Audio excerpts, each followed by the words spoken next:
Hi folks, welcome back to the channel. As promised, another video. You get a double whammy this week, two within 2 days. We're looking forward to bringing you more and more content over for the forthcoming. We're going to try and keep it up as long as we can and bring you more information every single week. So if you haven't already, hit the like and subscribe button, turn on notifications, and then that way you'll be able to keep up to date with the latest stuff from myself, Precision Shooting Store, and the world of precision rifle and stalking and hunting. Something a little different today. I've been the owner of the Eberlestock Upranger now for just over 3 months, and I wanted to do a video on some actual real-life hands-on experience. Just go through, because you get a lot of videos from manufacturers and others which are typical top-down. Here's the bag, it's brand new, I'm going to use it, or the introductory stuff from the brands. But you don't get a lot of stuff, which is real hands-on experience and feedback for the general consumer. So we thought we'd do that. And I'll just quickly preface this by saying that I'm not endorsed, sponsored, supported, or anything by Eberlestock. I just wanted to go through some information on what I think of this backpack. It's the official backpack of the Precision Rifle series as well, so it's obviously quite popular. It's been out for well over a year, I know that much. And they started popping up a few in the States, and then the guys over here started getting them, and they've become very, very popular on the range, so you do see a lot. But I wanted to go through how it's changed what I do in an admin process as a shooter, and just how modular it is really, and what you can get out of the backpack itself. So without further ado, let's get into it. Now, the first thing you'll probably notice is that this Upranger, this is in its standard configuration. This is empty, there's nothing in it. It's got side panels on, which clip on via the molly, and there's 1, 2, 3, 4, 5, 6 extra compartments on the side. Now, if you had a use for them, cool. I don't. I find that I can get everything I need to inside the bag itself, and I've got easy access to everything as well. What I'm going to do is I'm going to unpack the bag, and it's a bit like Aladdin's cave. There's quite a lot in there, but it doesn't weigh a lot when you got it on your back. No more than any other backpack would when you're fully loaded up for a match. I'm going to empty it, take you through what's in there, and show you just how effective this bag can be. So one of the biggest features of this is that it opens from the back. When it's on your back, got a nice cushion in there as well, which sits on your back. I've removed the hip belt, which is on that one already. It comes off. It's got a Velcro pad under the back here, which helps keep it in place, but I don't use it. I don't find that I walk far enough to warrant having it on. So that was one of the first things I removed off. You've got a low zip compartment there, which I've actually got some of the extra panels in which go inside, just in case I decide to change things up. Probably not going to happen, but lower zip there. A lot of people will put a rain cover in there, which you can get. This doesn't have the rain cover. I tried to pick one up in the States when I was over there, but just availability was slim to none, so I couldn't grab one when I was over there. So as I said, opens up from the back. I'm going to shift this across so we don't knock that one over.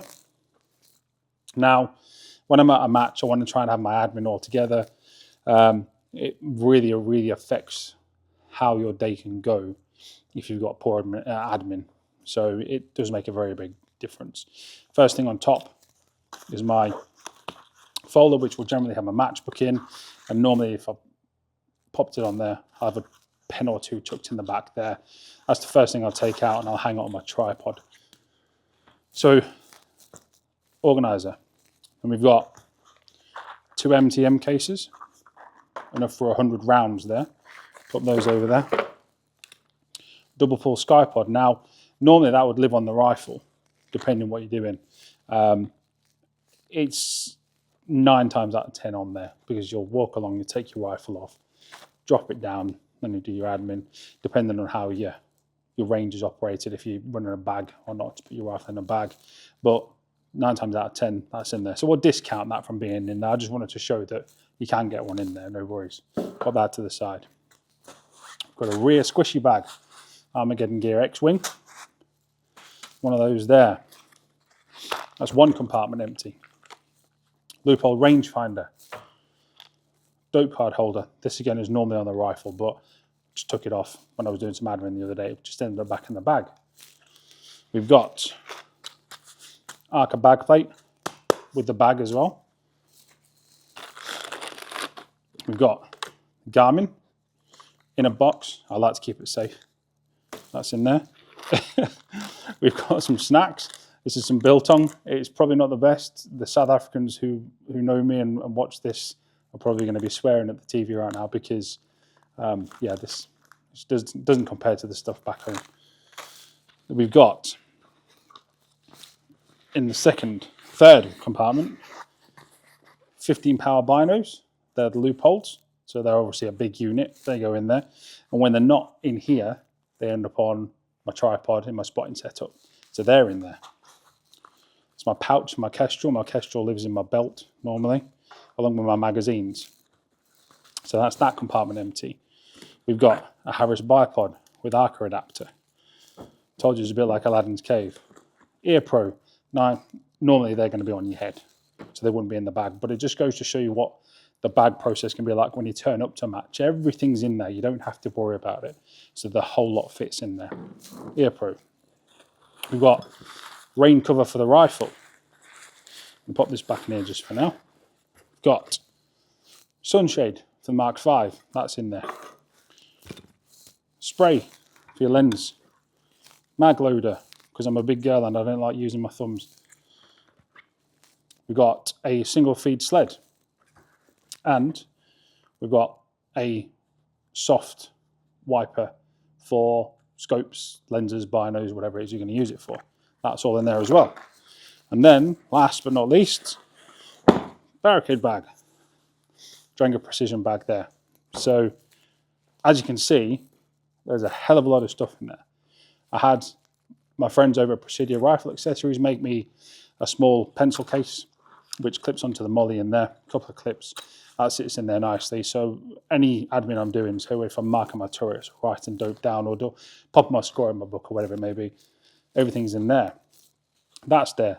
Spare chamber flag, although you should only need one chamber flag. It should be in your rifle at all times unless you're shooting. And we've got a large zip compartment on the top. In there, I've got another separate bag. In there I keep spare batteries for my Kestrel, spare batteries for the Send It level. There is a whole bunch of foam earplugs. There is painkillers. There is spare pens. There is wipes. Loads of bits and pieces in there, and a very, very small med kit. That's in there as well. That's just in the top, and that top part isn't even full. There's a whole bunch of space. When I've run this at absolute maximum capacity, I've managed to roll up my wet gear and actually fit it in amongst the other stuff. So the capacity of the bag is huge. You can get a hell of a lot in there. And I'll pop some B-roll over this in a second so you can see what the grid system is like in these. Now, I'll do the B-roll on the untouched one because I've set this up, configured it for the way that I use it. Now, if there was one thing I had to have a moan about on this bag, it would be that the dividers aren't solid enough. They get a bit flimsy. For instance, this here, I'm going to have to probably take it all out and reorganize it back into my sections that I normally run. That's just because it's been picked up, put down, picked up, put down, stuff in and out, and it's just moved stuff around. So they're not quite Velcroed in the way that they should be. Obviously, on the bottom of this, you've got a nice, hard, solid bottom, which allows you to drop that down onto the ground. Doesn't matter if it's wet, muddy, nothing's really going to get into your kit, which is nice. We've got nice comfortable straps. I've popped an OBR link on there into the molly there, which I use for my rifle. One of them there. I've got two clips. One goes onto there and one's on my other rifle. So I know that if I'm at a range which accepts you to carry your rifle out of a bag or covered, I can clip it on and walk between stages. It just frees your hands up a bit, which is quite nice. So overall, you can get a hell of a lot of stuff into this bag. It's very modular. Eberlestock do a whole bunch of accessories which you can add to this. So I like this I like it in this configuration. I think if you start adding more and more in there, you're going to end up with too much, and then you can just start ending up, well, where's that? Where's this? Where's this? And before you know it, the whole point of this bag has gone out the window. So what do I think 3 months in? If they fixed that divider issue, it would be a huge, huge bonus. So I'll give some feedback. It's not, I don't expect my feedback to be something that they'd listen to, but maybe if enough of us do it, maybe they'll make a new divider section for it and something that you can retrofit in. That'd be pretty cool. There's a whole bunch of stuff in here which I haven't even taken out, dope cards, which also fit in there. But overall, this is a very, very solid backpack. And as I said, they're getting very, very popular. It comes in a whole bunch of colors. This is the coyote color. It comes in like an olive drab, army green, a gray, a black that I think I've seen. And the guys at Eberlestock are always innovative and moving forward. So don't know if there'll be a Gen 2 of this or what they'll do, but I fully expect them to always continue to improve on what it is they're doing. But overall, it's a solid option. Details on pricing, speak to your dealers. Edgar Brothers are the distributor for Eberlestock in the UK. I've got a fair bit of kit from them now. They're the distributors in the UK. Price-wise, we're not as lucky as the guys in the States to have the power of the dollar. You know, it's one of those things when they come over here, obviously you have to add things like VAT and bits and pieces. So it makes it difficult for us to get them at good prices, but have a look online, see what you can find. We should have a few more in stock soon over at Precision Shooting Store. But this has changed the way that I operate as a competitive shooter. But I also won't just use it for competitive shooting. I will use it for stalking and hunting because it's configurable. I can change stuff out. This would then be filled with things like my Grolikin knife, probably a very different bag, a lightweight bag, maybe a separately different medical kit, obviously less ammunition, other bits and pieces you take stalking, different wet clothes, because obviously when you go stalking, depending on the conditions that you're in, it can change very quickly.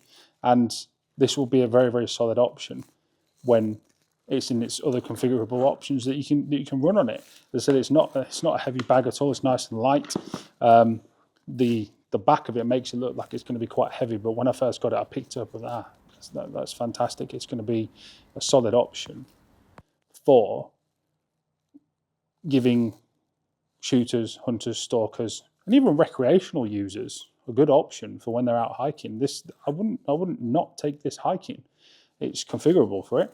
You can put everything in there. You get molly bottle pouches for the side. I strap my tripod to the side. I've got a small molly attachment which goes on there that allows me to put my tripod on the side as well. So it's a huge benefit to a lot of people if you can get your hands on one. And it's definitely one you should be looking at moving forward. Now, I'm going to speed this video up. I'm going to pack all this away. Then I'm going to give a quick summary and we'll see how we go.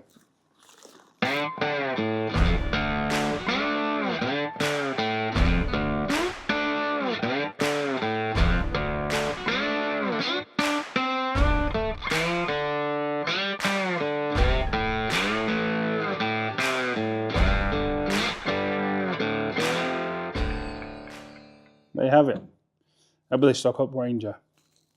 An absolutely solid choice for anybody that's looking for a new backpack for a whole bunch of uses. I think they've smashed it out of the park. I'm looking forward to see if they do any improvements on it. It's going to be pretty good. So the last 3 months has been pretty solid with this, I'm not going to lie. And I'm pretty sure a lot of the guys that use them as well will absolutely agree. Especially with the divider thing, just making that a bit more solid.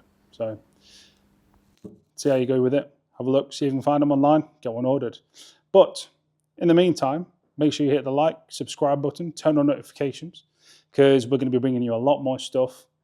We've got some reviews on Warrior chassis.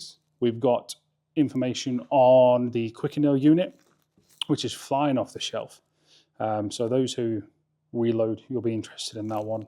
We have our 3-part series on the NRL Hunter build, which is going to be taking a Tikka action, popping a carbon barrel on it, dropping it into a new chassis or stock option, and spreading it across 3 series, including a feature video on the actual NRL Hunter match, which is going to be mega exciting.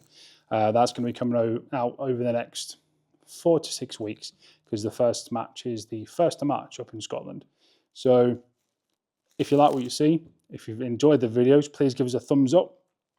Drop any comments below if you've got any questions. We'll do our best to answer them as often as we can. One last thing. Just wanted to give a shout out to Presidio Rifle Accessories again for the epic battle belt. This is one which was custom made for me, and it absolutely does the business. I've got the Grey Ops mag holders on there, and I've got 2 AI mags on there, double stack AW mags, which run in there, and they fit beautifully as well. So yeah, just another shout out to the guys, to Richard at Presidio. They do a fantastic job. So we look forward to seeing you next time, folks. Have a good one. Catch you soon.